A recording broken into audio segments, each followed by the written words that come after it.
आखिर ऐसा क्या था उस आदमी के अंदर कि हर बार जब दुनिया ने उसे बताया कि वो क्या नहीं कर सकता, वो पहले से ज्यादा खतरनाक होकर वापस लौटा। आज 50 साल से ज्यादा समय बीत चुका है, लेकिन ब्रूस ली का नाम सिर्फ याद नहीं किया जाता, महसूस किया जाता है। और शायद इसकी वजह उसके पंचेस नहीं थे, उसकी स्पीड भी नहीं। शायद वजह कुछ और थी, और उस जवाब को समझने के लिए हमें वापस जाना पड़ेगा उस समय जब ब्रूस ली सिर्फ ब्रूस ली नहीं था। वो हांगकांग की गलियों में लड़ने वाला एक गुस्सैल लड़का था, जिसे खुद भी नहीं पता था कि एक दिन पूरी दुनिया उसे जानने वाली है। 1940 के दशक का हांगकांग, भीड़ से भरी गलियां, छोटे छोटे घर, और उन्हीं गलियों के बीच धीरे धीरे बड़ा हो रहा था एक ऐसा लड़का जिसके अंदर एनर्जी तो बहुत थी, लेकिन डायरेक्शन बिल्कुल नहीं। ब्रूस ली बचपन से ही बाकी बच्चों जैसा नहीं था। उसके अंदर एक अजीब बेचैनी थी, जैसे वो हमेशा किसी चीज से लड़ रहा हो। लेकिन शायद वो लड़ाई बाहर की दुनिया से कम और खुद के अंदर ज्यादा थी। उम्र बढ़ी और उसके साथ बढ़ने लगी उसकी मुसीबतें भी।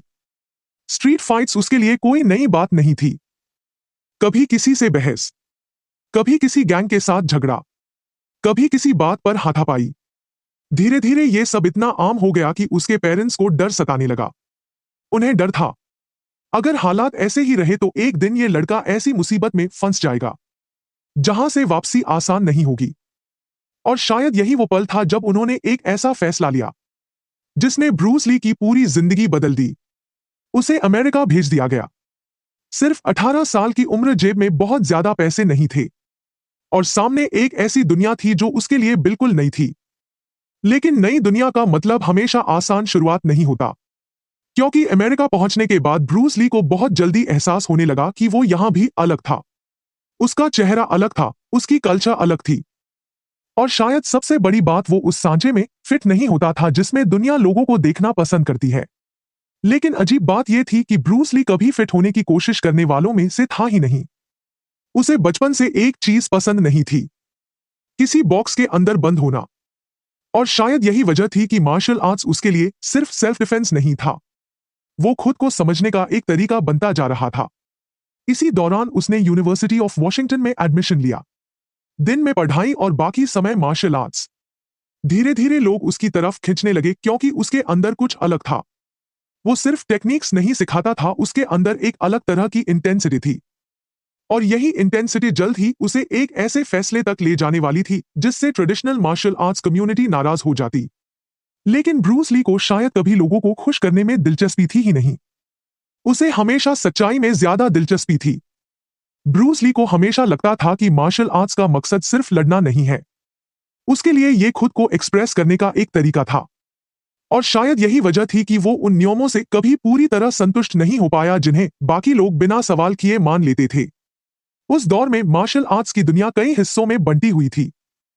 हर स्टाइल का अपना सिस्टम था, अपने रूल्स थे, और अपने मास्टर्स थे जो मानते थे कि उनका रास्ता ही सबसे सही रास्ता है। लेकिन ब्रूस ली अलग था। वो सवाल पूछता था, और कई बार सवाल पूछने वाले लोग सबसे ज्यादा अनकंफर्टेबल बना दिए जाते हैं। उसे समझ नहीं आता था कि अगर कोई टेक्निक काम नहीं करती तो सिर्फ ट्रेडिशन की वजह से उसे पकड़कर क्यों रखा जाए। अगर कहीं कुछ बेहतर है तो उसे अपनाने में दिक्कत क्या है। धीरे धीरे उसकी सोच और ट्रेडिशनल मार्शल आर्ट्स कम्युनिटी के बीच दूरी बढ़ने लगी। और फिर उसने एक और ऐसा काम किया जो उस समय बहुत लोगों को पसंद नहीं आया। Bruce Lee Chinese martial art सिर्फ चाइनीज लोगों को नहीं सिखा रहा था। कुछ ट्रेडिशनल मास्टर्स को यह बात बिल्कुल पसंद नहीं आई। उनका मानना था कि यह नॉलेज आउटसाइडर्स को नहीं दी जानी चाहिए। लेकिन ब्रूस ली को यह सोच कभी समझ नहीं आई, क्योंकि उसके लिए मार्शल आर्ट्स कोई सीक्रेट नहीं था। वो एक्सप्रेशन था, फ्रीडम था, और शायद यहीं से एक टकराव पैदा हुआ जिसका असर उसकी पूरी जिंदगी पर पड़ने वाला था। 1964, कैलिफोर्निया। ब्रूस ली का सामना हुआ वोंग जैकमैन से। आज भी उस फाइट को लेकर अलग अलग कहानियां सुनाई जाती हैं। किसने क्या किया, फाइट कितनी देर चली, क्या हुआ, इस पर आज भी बहस होती है। लेकिन एक बात साफ है, उस दिन के बाद ब्रूस ली बदल चुका था। क्योंकि उसे अपनी जीत से खुशी नहीं हुई, बल्कि वो खुद से खुश नहीं था। उसके हिसाब से अगर फाइट इतनी लंबी चली तो इसका मतलब था कि उसके अंदर अभी भी कमियां थी। और यही चीज उसे बाकी लोगों से अलग बनाती थी। ज्यादातर लोग जीतकर सेलिब्रेट करते हैं, ब्रूस ली जीतकर खुद को एनालाइज करता था। वो सोचता था, मैं और बेहतर कैसे बन सकता हूं? और उसी सवाल ने उसकी जिंदगी की सबसे बड़ी फिलॉसफी को जन्म दिया। क्योंकि अब वो किसी स्टाइल का हिस्सा नहीं बनना चाहता था, वो किसी बॉक्स में बंद नहीं होना चाहता था। उसने हर जगह से सीखना शुरू किया। बॉक्सिंग से, फेंसिंग से, विंग चुन से, फुटवर्क से, मूवमेंट से। जहां उसे कुछ यूजफुल मिलता वो उसे अपनाता, और जो बेकार लगता उसे छोड़ देता। धीरे धीरे एक नई सोच जन्म ले रही थी। एक ऐसी सोच जो आगे चलकर जीत कुने डू के नाम से जानी जाने वाली थी। लेकिन ब्रूस ली को अभी अंदाजा नहीं था कि उसकी जिंदगी बदलने वाली सबसे बड़ी लड़ाई किसी मार्शल आर्ट्स स्कूल में नहीं, बल्कि हॉलीवुड में उसका इंतजार कर रही थी। उस समय तक ब्रूस ली को लगने लगा था कि शायद अब चीजें बदल रही हैं। उसकी पहचान धीरे धीरे बढ़ रही थी। उसकी स्पीड लोगों को हैरान कर रही थी। उसका कॉन्फिडेंस पहले से कहीं ज्यादा मजबूत था। और फिर 1966 में उसे एक ऐसा मौका मिला जिसका सपना उस दौर में हजारों एक्टर्स देखते थे। एक television series, the green hornet, और उसमें ब्रूस ली निभा रहा था काटो का किरदार। बहुत लोगों के लिए वो सिर्फ एक सपोर्टिंग रोल था, लेकिन ब्रूस ली के लिए ये सिर्फ एक रोल नहीं, ये एक दरवाजा था। एक मौका जिसके जरिए वो अमेरिका को दिखा सकता था कि एक एशियन चेहरा सिर्फ विलन या साइड कैरेक्टर नहीं होता। और सच कहे तो जिसने भी उसे स्क्रीन पर देखा उसे नजरअंदाज करना आसान नहीं था। उसकी स्पीड अलग थी, उसकी मूवमेंट्स अलग थी, उसकी प्रेजेंस अलग थी। यहां तक कि कई बार कैमरा क्रू को उसकी मूव समझने के लिए शॉट्स स्लो करने पड़ते थे। लेकिन किस्मत शायद अभी उसकी परीक्षा खत्म करने के मूड में नहीं थी। ग्रीन हॉर्नेट ज्यादा लंबा नहीं चला, शो खत्म हो गया, और उसके साथ ब्रूस ली की उम्मीदें भी। लेकिन असली झटका अभी बाकी था, क्योंकि अब उसे सिर्फ रिजेक्शन नहीं मिलने वाला था, उसे उसकी जगह दिखाई जाने वाली थी। हॉलीवुड के लोगों का मानना था कि अमेरिकन ऑडियंस एक एशियन हीरो को एक्सेप्ट नहीं करेगी। एक एशियन आदमी लीड रोल नहीं बन सकता। वो विलन हो सकता है, साइड कैरेक्टर हो सकता है, लेकिन हीरो नहीं। और शायद यही वो पल था जहां बहुत सारे लोग अपने सपनों का आकार छोटा कर लेते। कहते, शायद वो सही कह रहे हैं। लेकिन ब्रूस ली की सबसे बड़ी समस्या ये थी कि वो दूसरों की बनाई हुई सीमाओं पर विश्वास करना जानता ही नहीं था। अगर हॉलीवुड उसे मौका नहीं देगा तो क्या हुआ? वो ऐसी जगह जाएगा जहां लोग उसे समझें, जहां उसे सिर्फ उसके चेहरे से नहीं, उसकी काबिलियत से पहचाना जाए। और यही सोच उसे वापस हांगकांग ले आई। लेकिन हांगकांग छोड़कर जाने वाला ब्रूस ली और वापस लौटने वाला ब्रूस ली दो अलग इंसान थे। जब वो अमेरिका गया था तब वो अपने लिए जगह तलाश रहा था। लेकिन जब वो वापस लौटा तो उसे खुद भी अंदाजा नहीं था कि लोग उसका इंतजार कर रहे थे। ग्रीन हॉर्नेट अमेरिका में भले ही ज्यादा नहीं चला, लेकिन हांगकांग में लोग काटो को भूल नहीं पाए थे। और पहली बार ब्रूस ली ने महसूस किया कि शायद दुनिया में कहीं ना कहीं उसके लिए भी एक जगह है। लेकिन उसे बिल्कुल अंदाजा नहीं था कि उसकी अगली फिल्म सिर्फ उसकी जिंदगी नहीं, बल्कि पूरी मार्शल आर्ट्स सिनेमा की दुनिया बदलने वाली थी। 1971, हांगकांग। ब्रूस ली के सामने एक नया मौका था। लेकिन सच कहें तो यह सिर्फ एक फिल्म नहीं थी, ये उसके लिए एक जवाब था। उन लोगों के लिए जिन्होंने उसे बताया था कि वो हीरो नहीं बन सकता। फिल्म का नाम था द बिग बॉस। और शायद किसी ने भी नहीं सोचा था कि यह फिल्म इतना बड़ा तूफान लेकर आने वाली है। ब्रूस ली खुद भी नहीं। लेकिन जैसे ही फिल्म रिलीज हुई कुछ बदल गया। लोगों ने सिर्फ एक एक्टर नहीं देखा, उन्होंने स्क्रीन पर एक ऐसी एनर्जी देखी जो उन्होंने पहले कभी महसूस नहीं की थी। उसकी लड़ाई करने का तरीका अलग था, उसकी बॉडी लैंग्वेज अलग थी, उसकी आंखों में एक अजीब सी इंटेंसिटी थी। और सबसे बड़ी बात, वो किसी की नकल नहीं कर रहा था। और शायद दुनिया पहली बार असली ब्रूस ली से मिल रही थी। द बिग बॉस ने बॉक्स ऑफिस पर सारे अनुमान गलत साबित कर दिए। और अचानक जिस आदमी को हॉलीवुड ने रिजेक्ट किया था, वही आदमी एशिया का सबसे बड़ा स्टार बनता जा रहा था। लेकिन ब्रूस ली के अंदर कुछ ऐसा था जो उसे कभी आराम से बैठने नहीं देता था। एक फिल्म हिट हो गई, ठीक है, अब अगली। फिर फिस्ट ऑफ फ्यूरी आई। और इस बार ब्रूस ली सिर्फ स्टार नहीं बन रहा था, वो एक सिंबल बनता जा रहा था। उस दौर में कई एशियन लोगों के लिए ब्रूस ली सिर्फ एक्टर नहीं था, वो प्राइड था, वो रिप्रेजेंटेशन था। वो एक जवाब था उन सभी स्टीरियोटाइप्स का जो सालों से उन पर थोपे गए थे। लेकिन ब्रूस ली के अंदर चल रही लड़ाई अभी खत्म नहीं हुई थी, क्योंकि दुनिया उसे सुपरस्टार कह रही थी और वो खुद को अभी भी इनकम्प्लीट मानता था। उसे लगता था अभी बहुत कुछ बाकी है। इसी बेचैनी ने उसे एक और कदम उठाने के लिए मजबूर किया। इस बार वो सिर्फ एक्टर नहीं रहना चाहता था, वो क्रिएटर बनना चाहता था। वो अपनी कहानी अपने तरीके से बताना चाहता था। और फिर 1972 में उसने एक ऐसी फिल्म बनाई जिसमें उसने सिर्फ एक्टिंग नहीं की, उसने उसे लिखा, डायरेक्ट किया, प्रोड्यूस किया और उसमें लीड रोल भी निभाया, way of the dragon.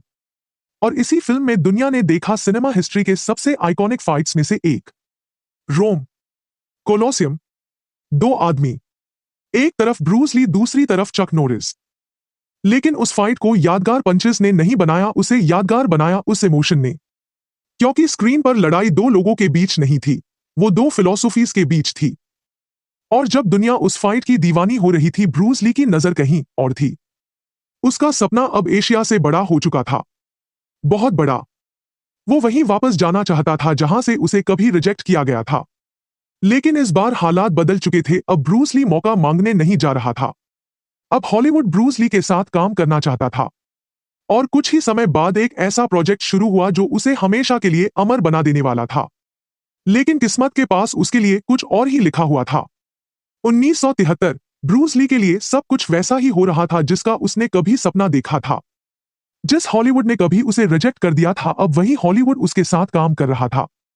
Warner Bros के साथ मिलकर एक ऐसी फिल्म बन रही थी जो ईस्ट और वेस्ट के बीच एक पुल बनने वाली थी, एंटर द ड्रैगन। और ब्रूस ली जानता था कि यह सिर्फ एक और फिल्म नहीं है, ये वो मौका था जिसका वो सालों से इंतजार कर रहा था। लेकिन इतनी ऊंचाइयों तक पहुंचने की कीमत भी होती है, क्योंकि बाहर से सब कुछ परफेक्ट दिखाई दे रहा था, लेकिन अंदर ब्रूस ली पहले से ज्यादा प्रेशर में था।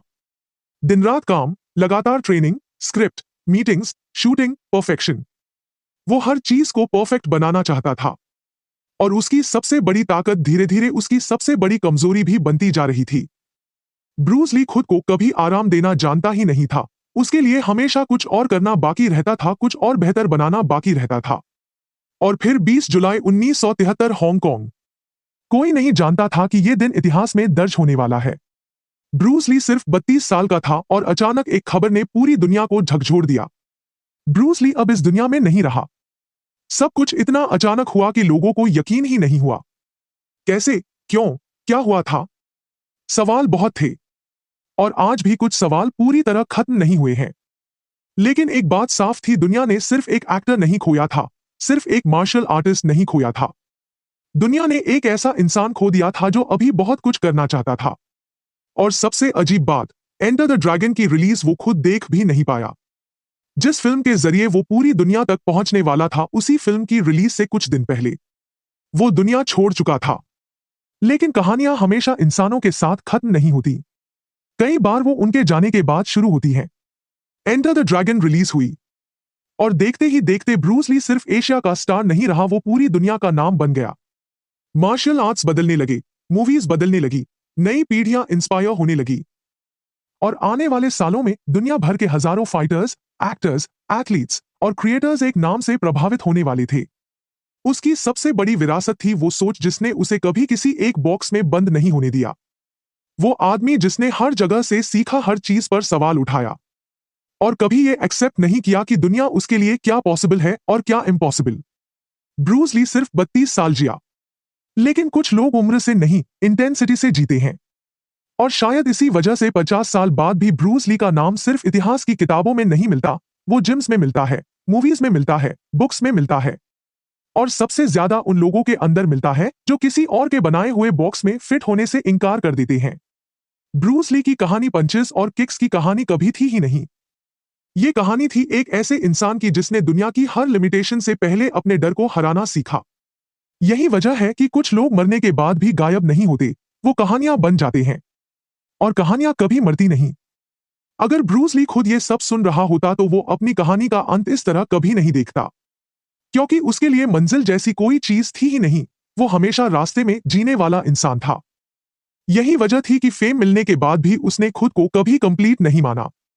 वो सिर्फ पंचेस की प्रैक्टिस नहीं करता था, वो इंसान को समझने की कोशिश कर रहा था, खुद को समझने की कोशिश कर रहा था।